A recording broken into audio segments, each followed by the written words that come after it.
Bwana Yesu asifiwe. Na wasalimu katika jina la Yesu Kristo, Mungu aliye hai. Naitwa Mchungaji Daudi Maira Magolima kutoka kanisa la Mennonite Tanzania. Nichukue nafasi hii, ndugu mpendwa, mtoto wa Mungu, kukukaribisha kwenye kipindi chetu Anza na Bwana na Amka na Bwana. Leo nataka nitafakari na wewe juu ya aina kuu tatu au njia kuu tatu za utakaso ambazo Mungu ameziweka tuzitumie katika utakaso. Aina ya kwanza ambayo Mungu anataka tuitumie ni juu ya Roho Mtakatifu. Njia ya kwanza na ya muhimu sana ni njia ya Roho Mtakatifu ambayo Mungu anaitumia kwa ajili ya kututakasa sisi. Kumbuka, Mungu ni mtakatifu. Kwa hiyo Mungu anataka na sisi tuwe na hali ya utakatifu. Ingawa hatuwezi kufikia level ya Mungu alionayo ya utakatifu, lakini Mungu anataka tuwe watakatifu.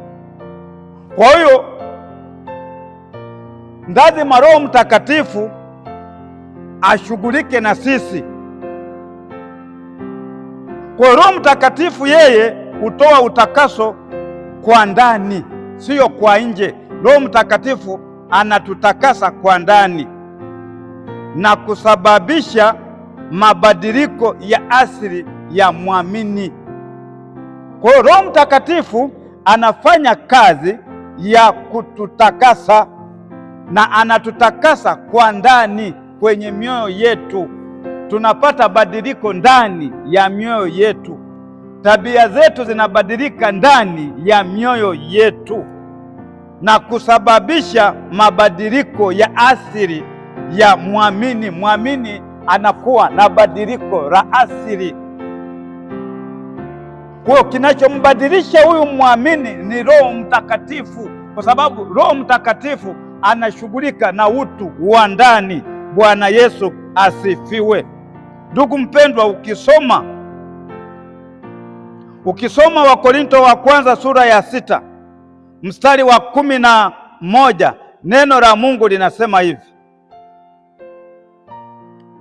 na baadhi yenu mlikuwa watu wa namna hii, lakini mlioshwa, lakini mlitakaswa, lakini mlihesabiwa haki katika jina la Bwana Yesu Kristo na katika Roho wa Mungu wetu.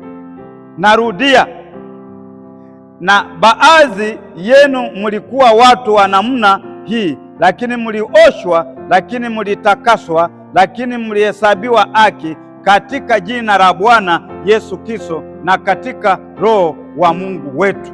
Kwa Roho Mtakatifu naye ndiye anayeshughulika na kututakasa, lakini anafanya kazi ya kututakasa kwa ndani ili kuwa na maisha ya utakatifu, ili tuweze kutengwa, tuweze kuwekwa kando kwa ajili ya kufanya kazi ya Mungu. Kwa ndugu mpendwa, unaipeleka habari njema, unaipeleka injili njema, unaipeleka neno la Mungu, jambo la kwanza unahitaji uwe umetakaswa, uwe umetengwa, uwe na maisha ya utakatifu, uwe na maisha ya ukamilifu. Kwa hiyo hauwezi kutakaswa, hauwezi ukatengwa, hauwezi ukawa na maisha ya utakatifu kama Roho Mtakatifu hajakutakasa kwa ndani. Bwana Yesu asifiwe. Kwa Roho Mtakatifu ndiye anayetutengeneza ndani.